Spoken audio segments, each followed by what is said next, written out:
자, 오늘은 이제, 지금까지 창세기 17장에서부터 21장까지를 큰 윤곽을 잡아서 흐름을 따라서 말씀을 나누느라고 시간은 많이 걸렸지만,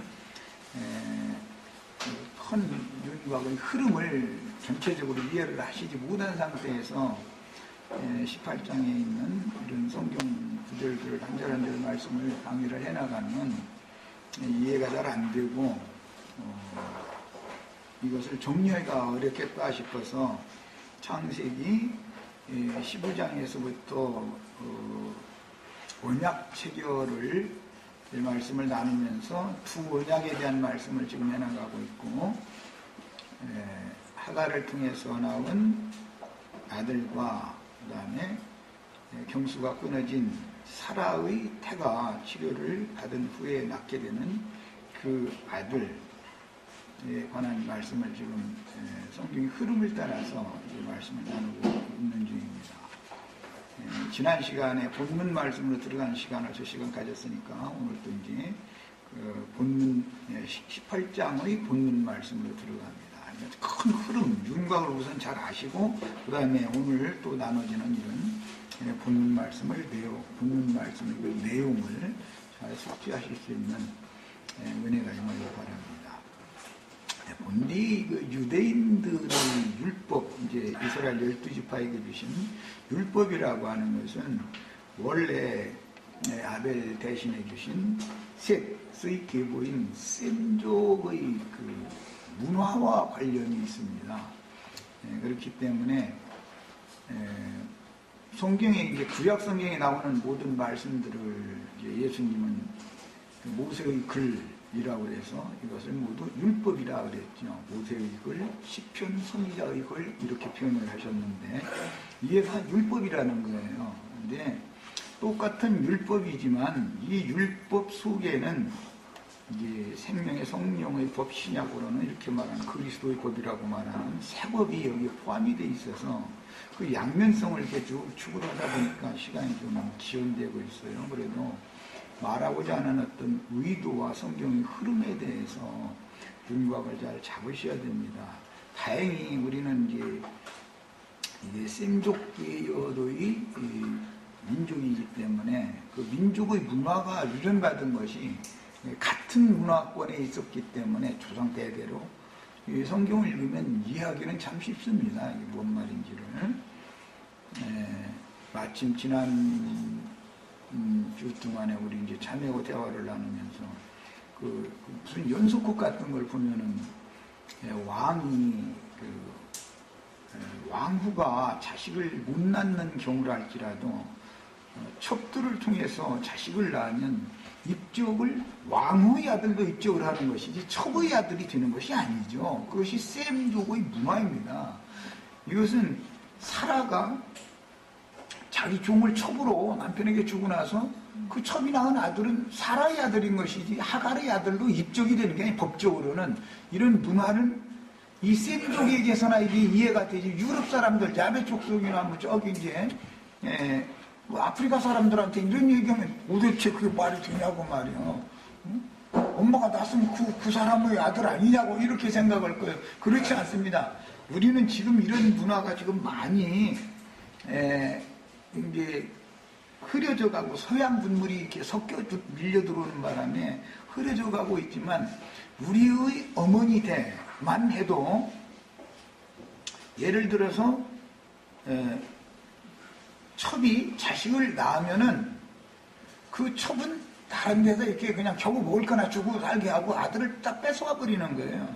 그래가지고 본처의 자식이 되는 거예요. 그렇게 되지 못하면은 첩 자식이기 때문에 관직에 나아갈 수가 없게 되는 거예요. 그래서 이제 이런 것이 아주 엄격한 신분 제도였었어요. 이런 것을 기본적으로는 알고 계셔야 되겠어요. 그래야 이제 오늘 내가 18장 말씀부터 나가는 이런 말씀들은 모든 율법의 근간이 되기 때문에 그런 거예요. 지금 이 얘기를 먼저 하는 거예요. 이런 그 문화를 아셔야 됩니다. 이런 문화의 근거에서 접붙임이라는 신약에 그런 용어가 파생되게 된 거예요. 그리고 아들이 이방인 여자를 통해서 얻어온 아들을 아버지의 것으로 입적시키는 이야기라든지, 며느리가 낳은 아들을 시어머니의 것으로 입적시키는 이야기라든지, 이런 문화는 모두 구속사의 핵심 주제예요. 이것이 이런 큰 그 의미를 알고 계셔야 돼요. 옛날이라고까지 할 것도 없이 이것이 셈족의 문화였기 때문에 왕실에서 그 왕후와 처첩들은 그 첩들은 완전히 신분이 다른 것이고, 여염집의 가정들에서도 본처와 첩들은 신분이 완전히 다른 거예요. 그래서 이제 이 성경을 읽을 때는 처라는 아내라는 말과 첩이라는 말과 후처라는 말이 이렇게 나오는데, 이 세 가지 용어를 잘 이해를 하셔야 됩니다. 이것이 구분이 안 되면은 큰일 나는 거예요. 처라고 하면은 본 조강지처라고 그러는데, 이게 본처다 이 말이에요. 하늘이 맺어준 배필이다, 이제 그런 뜻이에요. 후처 하면은 본처가 죽은 경우에, 사별을 한 경우에 다시 아내를 얻으면은 그건 후처라고 그래요. 그렇지만 처가 엄연히 명분상 법적으로 처가 있는데 다른 여자를 취한 경우는 첩이라고 그래요. 근데 첩과 처라는 말은 전혀 다른 개념이다라는 걸 기본적으로 알고 이제 오늘 말씀에 들어가는 거예요.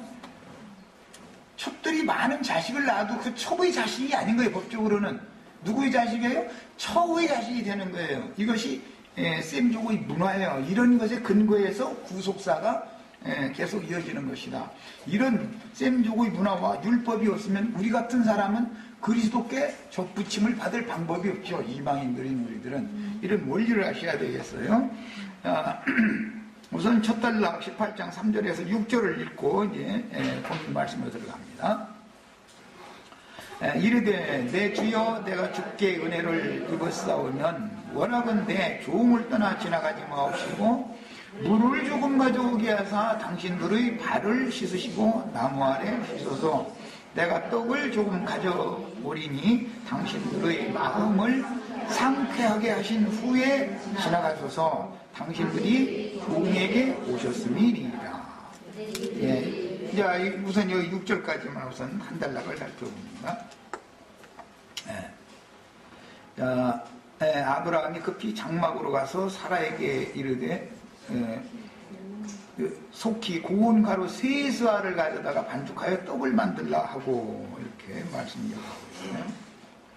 지금 아브라함이 지나가는 손님을, 나그네를 영접하는 내용이 나왔어요.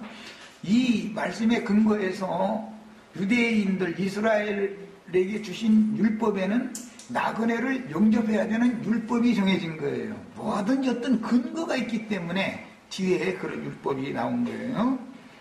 이것은 뒤에 이제 율법에는 너희도 애굽에서 나그네 되었었습니다. 나그네를 영접하라라는 그 율법을 주신 다음에 이것은 뭘 상징하는 건지, 영적으로는 우리가 애굽은 세상을 말하는 거니까 하나님의 자녀들도 세상에 육신 잃고 살아있는 동안은, 세상에 사는 동안은 다 행인과 나그네다. 그러니까 그 행인과 나그네를 영접해야 된다, 그 말이란 말이에요. 이렇게 이제 영적으로 해석을 하는 거예요. 그런데 나그네로 사는 나그네길 인생들에게 하나님께서 영원한 본향으로 인도하고 데려다 줄 천사들을, 사자들을 파송을 하는 거예요. 그들이 전도자들이에요. 이것을 이제 신약에 와서는 파송받은 사람들이라는 개념에서 사도들이다 이렇게 말을 해요. 사도들이라는 것은 보내심을 받았다 그 말이에요. 파송되었다 이 말이에요. 야, 그러면 나그네들에게 사도들이 보냄을 받으면 보냄받은 사람들 자신도 본향집에서 떠나서 아버지 집에서 나와가지고 지금 나그네 생활하는 사람들에게 가서 너희 신분이 영원한 참 본향을 향해서 가야 되는 나그네들이다라는 걸 기본적으로 가르쳐 줘야 되잖아요. 예, 이런 것을 전도라고 그래요. 전도. 전도라는 것은 도를 이렇게 전해줬다. 이제 그런 도라는 것은 길을 가르쳐 줬다. 아버지께로 가는 길을 가르쳐 준다. 전도한다. 이렇게 말하죠. 야, 이런 그 기본 개념을 알아야 이제 율법에 왜 나그네를 영접하라고 하는가? 유대인들은 반드시 그 이스라엘 12지파 사람들은 해가 지는데 자기 마을에 어떤 행인이 들어오면은 그 마을의 유지, 촌장, 그 집에는 나그네의 방이라는 게 의무적으로 있어요. 그래서 이제 우리나라 같은 경우는 그걸 사랑채라고 그러죠. 지나가던 객이 밤을 기세해야 되는 필요가 있으면은 값없이 당연히 의무적으로 영접을 해가지고 먹여주고 재워줘야 되는 거예요. 그게 이스라엘 12지파의 율법이었어요. 우리 부모님 때까지만 해도 그런 것은 당연한 거였었어요. 지금은 뭐 돈 내고 여관에 가서 돈 내고 자야 되는 서양 룰이 들어온 것이죠, 지금은. 예. 이제 이런 문화의 차이를 잘 아셔야 되겠어요. 야, 그러면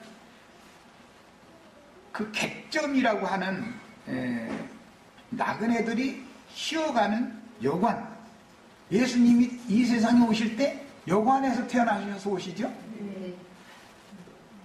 예수님 태어난 그 말구유라고 하는 것은 그 구약의 그 표현으로는 상자, 괴짝 그런 뜻이에요. 이제 원문은 이제 반듯하다라는 반듯한 틀이다 그런 뜻인데 거기에 나그네들이 유숙해야 되는 여관방의 구유에 태어나는 것은 구약 성경의 율법을 이루는 것이다 이거예요. 그분이 나그네로 세상에 오시지 않았으면 우리 같은 나그네를 아버지께로 데려갈 수가 없죠. 자, 그래서 당신들이 우리에게로 종에게 오셨음이니이다. 이게 그렇게 중요한 말인 거라는 거. 지난 시간에 내가 이거 강조해서 말씀드렸어요. 우리가 아버지께로 찾아가는 게 아니고 아버지께서 종들을 우리에게로 보내주셔가지고 이걸 전해주는 거예요. 이걸 전도라고 해요. 그래가지고 이 사람들을 데리고 아버지께로 돌아가는 영원한 본향으로 돌아가는 길을 가르쳐주는 사람들이라서 전도자들이다, 사도들이다, 보냄받은 자들이다 이 말이에요. 이제 이런 그 율법이 어디에서 어떻게 파생되었으며 그 의미하는 바가 뭔가 이것을 이해를 시키려고 지금 이 얘기를 한 거예요. 그 다음에 나그네를 영접할 때는 반드시 발 씻을 물을 먼저 주는 거예요. 나그네들은 이제 팔레스타인 땅의 이제 지형상으로 볼 때 여기는 지금 네게브 지역이라고 하는 광야 지역이단 말이에요. 유대 광야단 말이에요, 여기는. 그래서 여기에서는 그 일을 행하려면은 당연히 사막길을 행한 거기 때문에 발에 먼지들이 티끌이 많이 묻었죠. 그 안에 들어와서 쉬려면 객점에 들어가 쉬고 싶어도 이제 우리나라의 용어대로 하자면 사랑채에 가서 이제 손님을 쉬게 해줘요. 그러려면 그 사람이 수족을 씻고 들어가서 쉬어야 된단 말이야. 야, 이런 물을 가지고 와서 손과 발을 세수를 하고 손과 발을 이게 씻게 만드는 것에 기인해서 세례라고 하는 율법이 정해지는 거예요. 뭐든지 어떤 근거가 있는 거예요. 이 문제 때문에 성막에는 물두멍이라는 것이 있어서 장막 안으로, 성막 안으로 들어가기 전에 반드시 수족을 제사장이 씻고 들어가는 거예요. 이것은 행인과 나그네의 율법에서 기인된 것이다 말이에요. 근원이. 그래서 유대인들은 통산적으로 부자들은 물을 가득 채운 항아리를 이제 6개를 이렇게 집 앞에 놔둔다는 거예요. 많은 손님도 영접할 수 있는 것이죠. 물 항아리, 그냥 큰 항아리에 물을 가득가득 채워진 것을 6항아리를 두어둔다 그러면은 많은 손님도 영접할 수 있는 모든 준비가 되어 있다 이 말이죠. 자, 우리가 지금 교회 모임에 온 것은 객점에 온 거예요. 여기 오시면 뭘 해야 돼요? 씻고 교회 들어오는 거 씻고. 네. 이해하셨죠? 그것은 이제 영적 해석을 지금 한 거예요. 맨 나중 말씀은 이 물이라는 것이 하나님의 영이다 이래요. 영을 상징하는 거예요. 자, 그 다음에 이제 나그네를 영접하는 율법 중에는 이제 보냄받은 자가 당연히 있어야 나그네 된 자들에게 애굽에서 나그네 되어진 자들에게 전도를 하기 위하여 모세와 아론이 보냄받았었죠.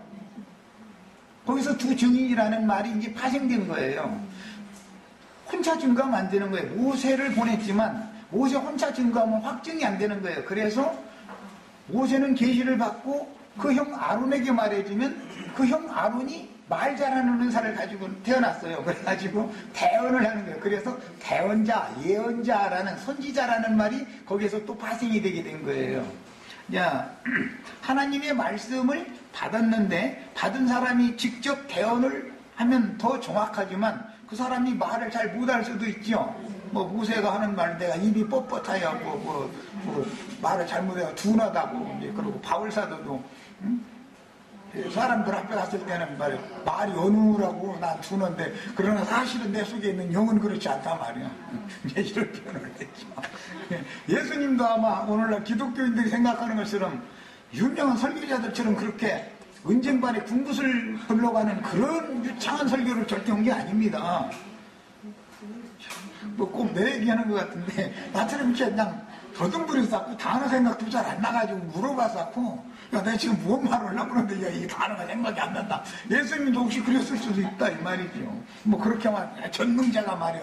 단어 잊어먹었겠냐, 또 이러면 나 할 말은 없지만은, 그러니까 그렇게 세상의 어떤 대인들, 게다가 이 상자에 앉은 사람들처럼 그렇게 우러러 볼 만한 그런 모습으로 메시아가 보냄받는 건 아니다라는 거 말씀드리려고 얘기한 거예요. 그러다 보니 대언자가 필요하지요. 예수님은 말을 어누르게 해도 성령은 정확하고도 또박또박 말 잘하실 수 있죠. 성령보다 말 더 잘하는 분은 없죠. 예수님은 말을 아주 그냥 유창하게 못했을지라도 성령은 모든 것을 다 통달하는 영이기 때문에 예수는 인성을 입고 그 안에 성령께서 계셔가지고 내 안에 계신 아버지 그 성령께서 말씀을 나를 통해서 하신다. 그러니까 사람을 통해서 하니까 좀 더듬부릴 수도 있는 거 아니에요, 말하자면. 그러나 성령은 말을 더듬지를 않아. 이걸 생각하시면 되겠어요. 성령이 나를 통해서 이렇게 어떤 계시 말씀을 듣고 나면은 형제 자매님들 속에다 확증시켜주고 빛을 비춰서 깨닫게 해주시는 성령은 더듬지를 않죠. 아주 명철하게 그냥 명쾌하게 확증을 딱딱 해주죠. 그래야만 증거가 된단 말이야. 그래서 둘이나 셋이 증거를 해라는 율법이 여기에서 나온 거예요. 지금 세 사람이 왔죠? 여기서 온 거예요. 이제 이런 율법의 그 모든 게 근원을 알아야 돼요. 성경을 하실 때는.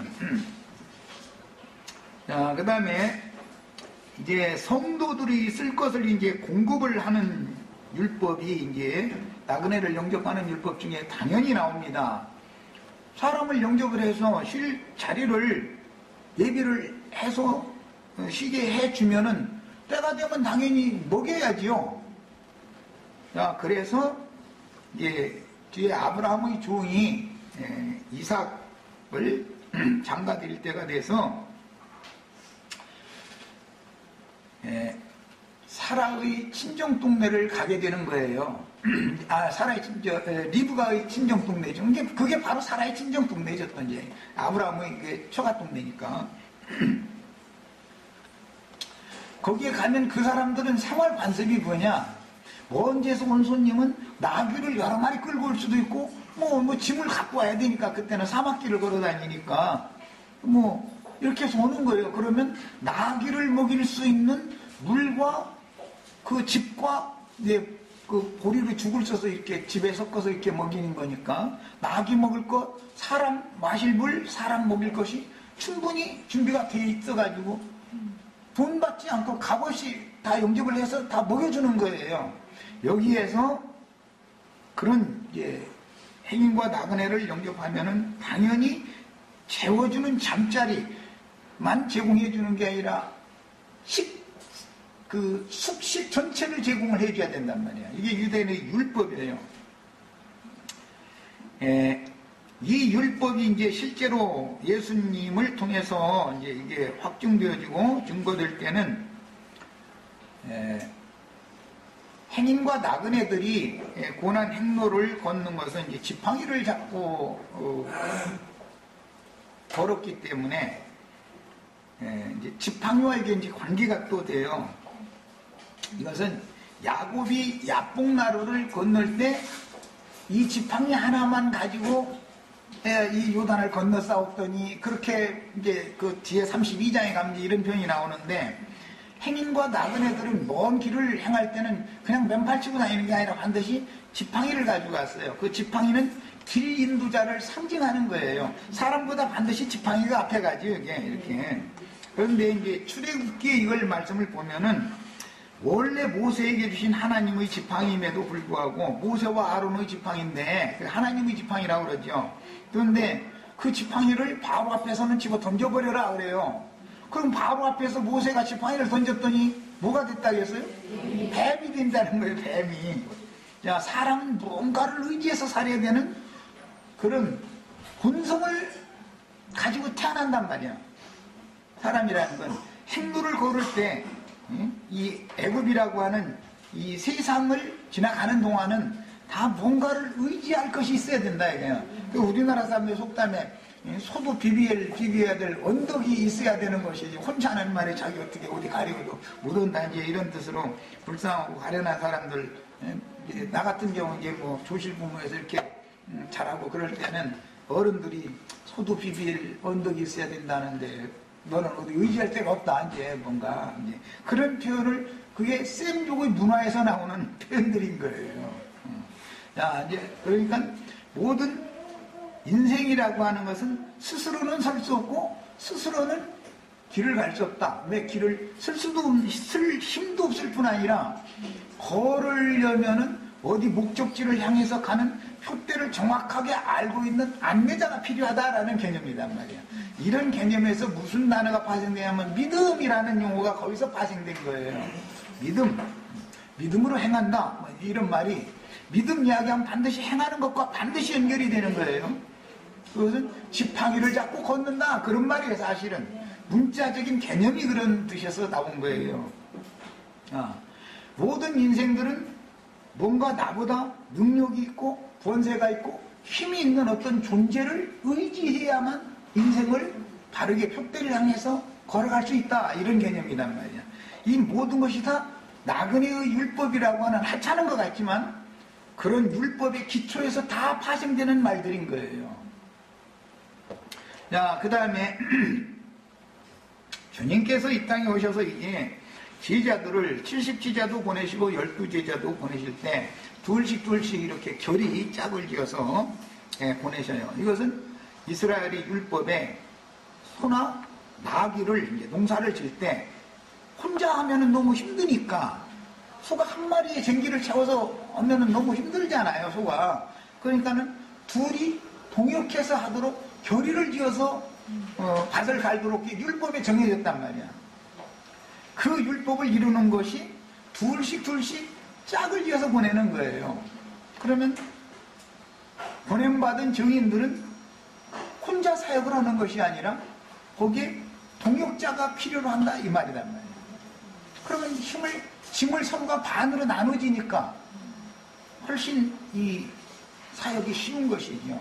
그래서 이제 이런 개념은 창세기 시작에서부터 남자와 여자가 이제 짝이다, 둘씩 짝을 지어서 보냈다 이 말은, 그 짝이라는 말은 배필이라고 그러는데 이것은 남편과 아내가 배필 관계죠.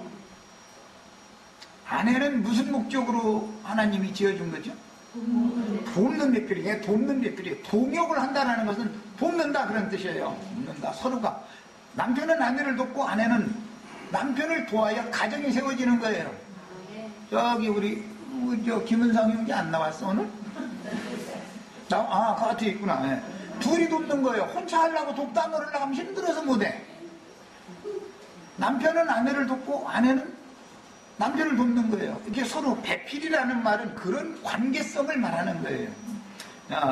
하나님께서 그 아들 예수 그리스도를 세상에 보내셨을 때 예수님은 동역자가 필요해요. 예수님 혼자는 아무것도 못하는 거예요. 너무 힘에 붙이는 거죠, 말하자면. 종이라는 개념이 소라는 뜻인데 원래가 이제 히브리어는 그 소라는 단어로 이게 형상화시킨 초상문자이기 때문에 그 사용하는 용도가 참 많아요. 재물의 경우도 소라고 하는 경우도 있고 뭐 소라는 말은 일꾼이라는 그런 개념이란 말이에요. 그런데 혼자 소가 일을 하면은 벅차니까 결의를 지어서 하게 돼 있어요. 그게 율법이에요, 그게. 예수님이 이제 제자들을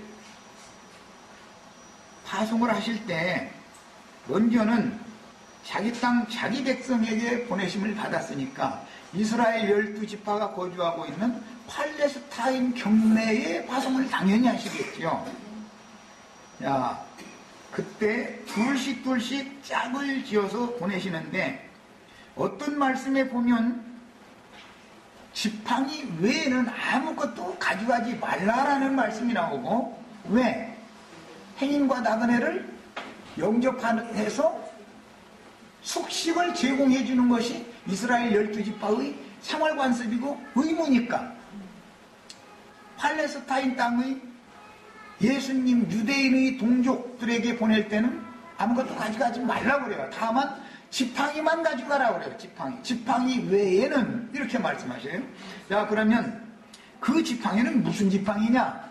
모세 바로 앞에서 던졌을 때 뱀이 되면 그 뱀 꼬리를 잡으면은 다시 지팡이가 여상하게 되어져 가지고 머리가 되시죠. 꼬리가 머리가 되죠.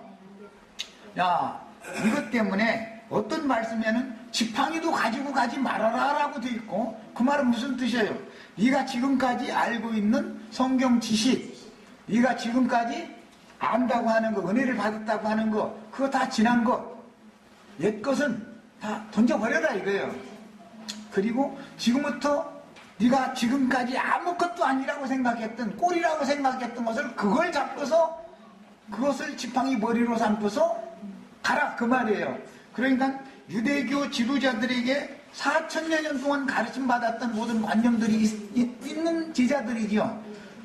이스라엘 12지파의 땅에 보내려면 이스라엘 12지파 내의 제자들을 보내는 거니까, 그래서 예수님의 동족들에게 보내실 때 그런 말씀을 하셨던 거예요. 지금까지 너희가 유대교 지도자들에게 가르침 받았던 모든 것들을 집어 던져버리라 이거예요. 그리고 너희가 하찮게 생각하고 있었던 그 꼬리를 붙잡고 그 꼬리에 의지해, 꼬리가 머리가 되는 거예요. 이제 지팡이 머리가 되는 거예요. 의지해서 나가라. 이것은 내가 너희에게 새로 가르쳐준 이 말씀을 의지해서 나가라 이 말이란 말이에요. 모세의 율법을 의지해서 나가지 말아라 이 말이란 말이에요. 자, 이렇게 이제 행인과 나그네들을 보내실 때 어떤 말씀에는 또 전대 있는 자는 가질 것이요 주머니도 그리하고 검 없는 자는 겉옷을 팔아서 검을 사가지고 가라, 또 이렇게 말씀을 하셔요. 이때는 이방인들에게 보내실 때 하신 말씀이죠. 이런 것을 아셔야 돼. 차이를 왜 그렇게 말씀을 하시는지. 이스라엘 12지파는 나그네를 영접하는 율법을 지키기 때문에 아무것도 가지고 가지 않아도 부족함이 없어요. 당연히 먹여주고 입혀주는 거예요. 다만 영접하는 자의 집에 들어가서 그가 사명을 마칠 때까지 거기서 숙식을 제공받으면 되는 거예요. 그러나 이방인에게 보내면 이방인은 이런 율법을 지키는 사람들이 아니니까 당연히 전대에 있는 자는 가져가라고 말은 돈 내고 숙식을 사 먹어라 이제 이 말이 되겠죠. 이방인들에게 가서는 율법이 왜, 주님의 말씀이 왜 이렇게 양면성으로 되는지 이 모든 양면성을 다 아시라고 내가 지금 이 말씀 드리는 거예요. 그 다음에 이제 로마서 12장 13절에 보면 성도들의 쓸 것을 공급하며 손대접하기를 힘써라 이런 말씀이 나오고, 요한 3서 1장 3절로 8절에 보면 사랑하는 자예요. 여기 사랑하는 자라는 것은 누구를 말하는 것이죠? 온 교회의 식주인 가이오 형제에게 하는 말이에요. 가이오 형제. 이거 순복음교회에서는 아주 이게 뭐 삼중 축복인가 뭐 삼박자 축복인가 이거 해가지고 이 말씀 가지고 사랑하는 자에 내 혼이 잘된 것 같이 범사에 잘되고 강건하기를 내가 원하노라 이 말씀 아주 그냥 참 그야말로 많이 우려먹고 있는데, 그게 그게 어디에서 긴 데서 나오는 말인지도 모르면서 이러고 하니까 이게 사람 죽는 거예요. 이제 다 죽이는 거예요, 이게. 그렇게 하나님의 중선자를 자처해 가면서 그런 쳐 죽이는 이제 돌을 던진다 그러는데 저주 율법 말씀을 던지는 거단 말이야. 그럼 그거 맞으면 다 죽는 거예요. 그래서 돌 맞아 죽는 율법이 어떤 말씀을 누구에게 가르침 받느냐 이게 이 말이단 말이지. 그래서 사랑하는 자의 내가 무엇이든지 형제 곧 나그네 된 자들에게 행하는 것이 신실한 일이니 저희가 교회 앞에서 너희 사랑을 증거하였느니라. 이런 게 말씀으로 시작이 됐고, 네가 하나님께 합당하게 저희를 존송하면 가하리로다. 이런 표현이 이제 가이오 형제에게 주신 말씀이에요.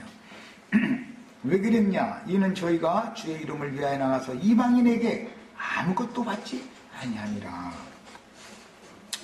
유대인들에게는 공개를 받죠. 이방인들에게는 공개를 받지 못하는 거예요. 그래서 법이 이렇게 바꿔진 거다. 어떤 때는 뭐 지팡이만 짚고 아무것도 가져가지 말라 그러고, 또 어떤 때는 근데 가져갈 것이 많이 생겨버려. 뭐 전대도 가져가라, 옷도 2벌 가져가라, 뭐 지팡이도 가져가라, 막 이게 또 이래버려. 그러면은 도대체 기독교인들이, 신학자들이 이거 하나님의 말씀이 말이야 상반돼가지고 혼동이 온다 이러는데, 그게 하나님이 말하는 의도가 있는 것이다 이 말이에요. 우리 형제 자매님들은 이제 나도 마찬가지로 이방인 시대에 이런 말씀을 받았고, 이방인들에게 지금은 전도를 하는 때이기 때문에 11조 헌물을 받아서 생활을 하는 시대가 아니고, 나라에서 모병한 군대처럼 주님의 나라에서 주님께서 친히 그 종 선지자들에게 모든 것을 다 공급해 주신다라고 하는 믿음 하나만 딱 가지고 가는 거예요. 그것을 의지해서 나가는 거예요. 지금은 이런 시대예요.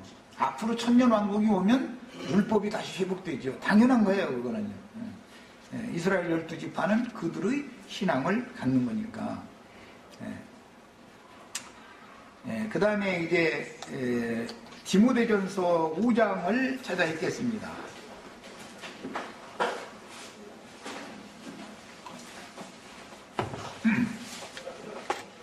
디모데전서 5장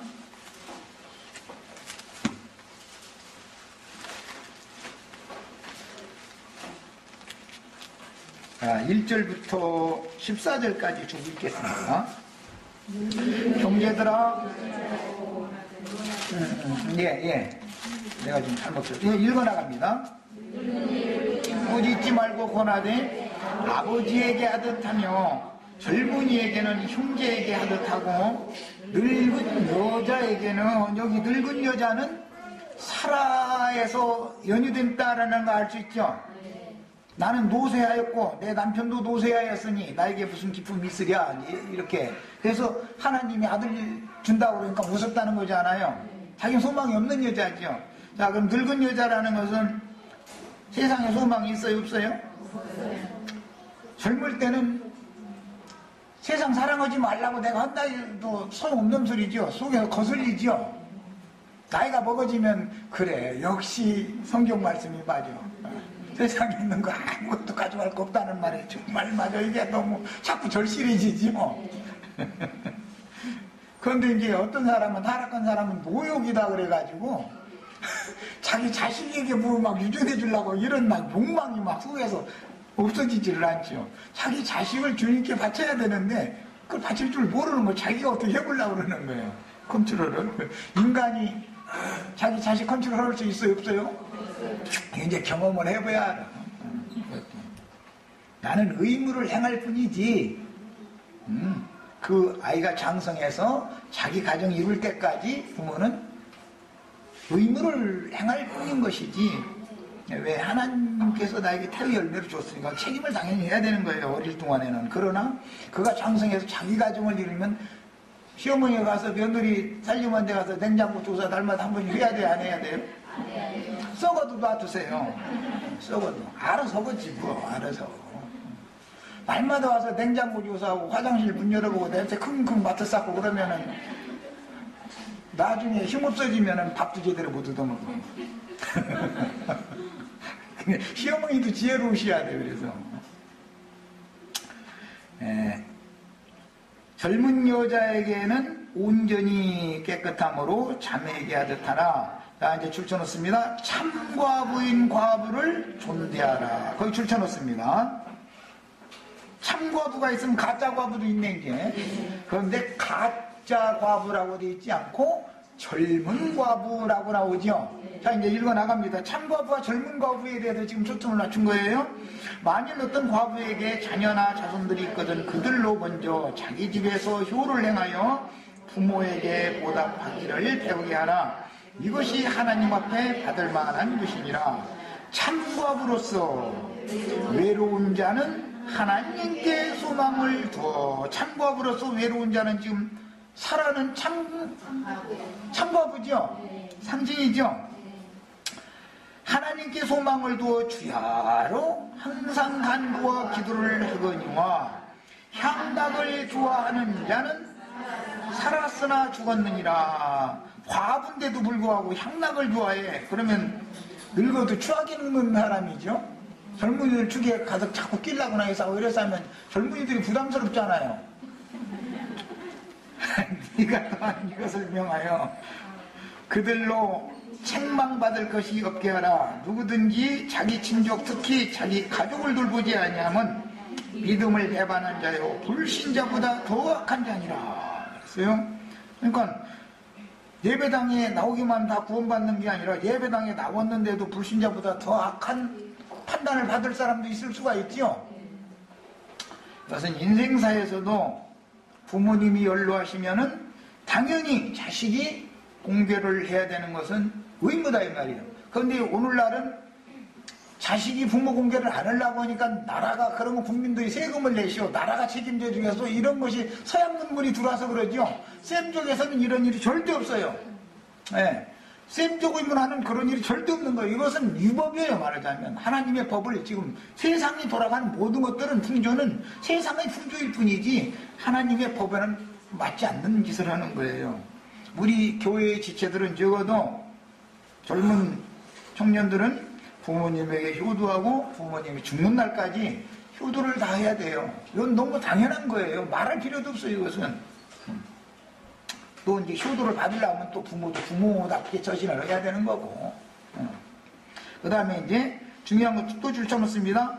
과부로 명부에 올릴 자는 나이가 60이 덜 되지 아니하고. 여기에 60이라고 하는 나이를 딱 정해놨어요. 과부의 나이단 말이야. 60 먹은 과부와 30 먹은 과부는 과부 대우를 달리한다. 30 먹은 과부는 교회에서 공개를 하지 않는 거예요. 이제 사도행전에 보면 헬라파 과부가 있었고 유대파 과부가 있어가지고 고아와 과부를 공개하라는, 잘 공급하라는 율법을 유대인들이 지키느라고 교회 생활에서 이제 그거를 실행을 하는 거예요. 그러면 헌금을 거둬가지고 과부들의 생활을 도왔던 것이죠. 이 문제에 날마다 이제 무슨 문제가 됐느냐? 유대파 과부들한테는 살금살금 뒷전으로 해서 아이고 그 살기 힘들대 내가 이렇게 주고, 헬라파 과부들은 똑같은 60이 넘은 과부인데도 안 줘버려.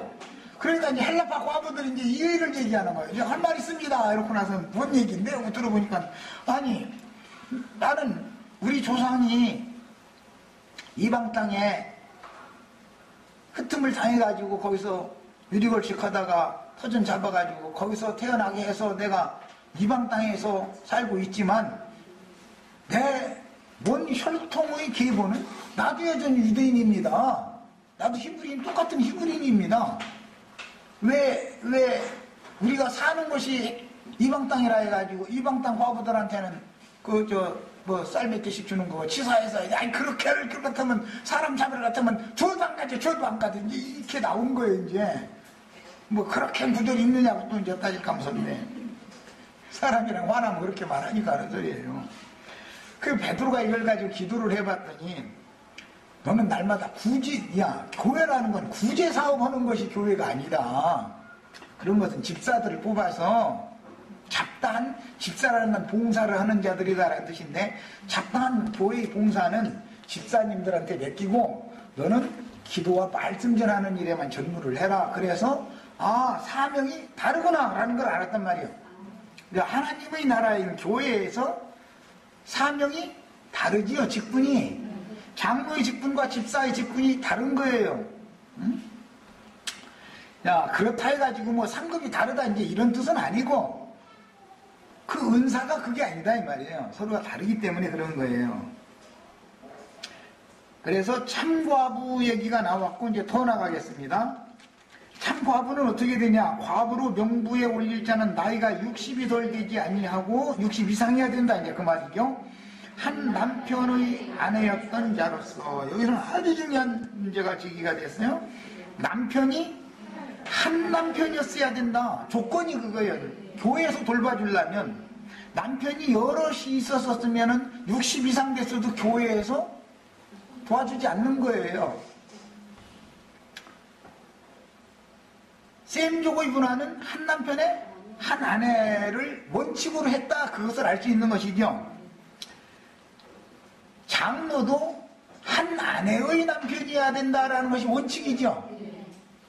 이것이 성경에 정하신 바예요. 이런 율법이 다 어디서 나오면 창세기에서 나오는 거예요. 이게 전부가 다. 선한 행실의 증거가 있어. 그 증거는 뭐냐? 혹은 자녀를 양육하며, 첫 번째는 혹은 나그네를 대접하며, 혹은 성도들의 발을 씻어주며. 이게 창세기 지금 오늘 우리가 읽은 말씀에서 다 인용한 말인 것을 알 수 있죠. 혹은 환난당한 자들을 구제하며, 혹은 모든 선한 일을 행한 자라야 할 것이요. 이것이 참과부로 명부에 올려서 교회가 책임을 져야 될 사람이다 이 말이에요. 자, 그 다음에 이제 과부가 또 있는데 두 번째 과부는 젊은 과부 얘기가 나왔어요.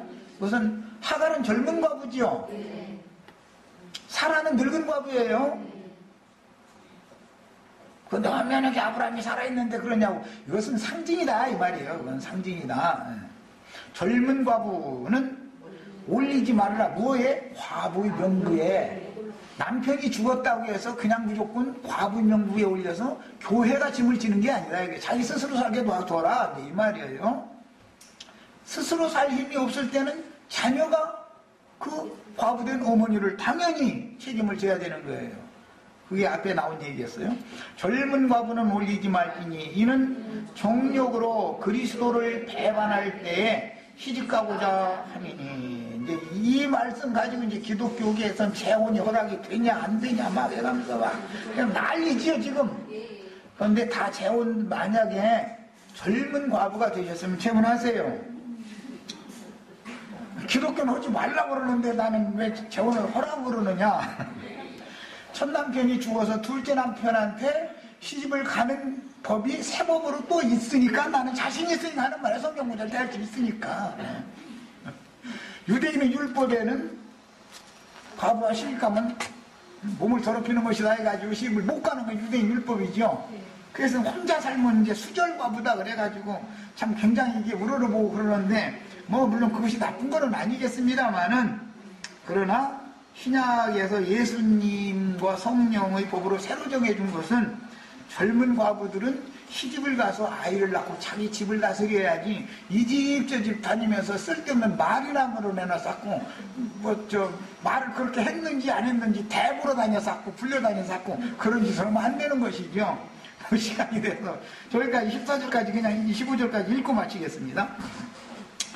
자, 처음 믿음을 저버렸으므로, 여기 처음 믿음을 저버렸으므로 그렇게 했는데, 계시록에서는 처음 사랑을 버렸다. 그렇게 표현했죠? 네, 처음 사랑을 버렸다. 그랬어요. 이것은 이제 해석이 있다고 했습니다. 정죄를 받느니라. 처음 사랑을 버리면 정죄를 받는 거예요.